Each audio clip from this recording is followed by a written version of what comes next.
ახლა ვისაუბროთ უკვე ბერძნულ-რომაული სტილის ჭიდაობაზე, იმიტომ რომ დღეს ორი ოქროს მედლის აღების საშუალება გვაქვს, ორი ქართველია ფინალში და აუცილებლად უნდა უგულშემატკივროთ მათ. ხორვატიის დედაქალაქ ზაგრებში მიმდინარეობს მსოფლიო ჩემპიონატი და როგორც გითხარით, დღეს ორი ფინალი იქნება, სადაც ორივე შემთხვევაში ქართველი ესპარეზებს.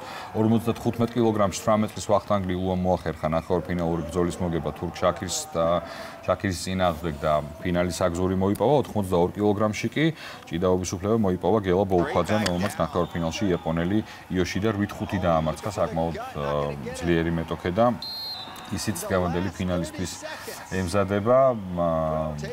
რამდენიმე დღის წინ ზაგრებში თავისუფალი წილით მოჭიდავეების გამოვიდნენ, რომლებმაც სამწუხაროდ მედლის მოპოვება ვერ შეძლეს და ახლა უკვე ბერძნულ-რომაული გვამშვიდებს, იმიტომ რომ ნებისმიერ შემთხვევაში ორი ვერცხლი გვაქვს, მაგრამ ოქროს მედლები გვინდა. შანსები გვაქვს. რა თქმა უნდა.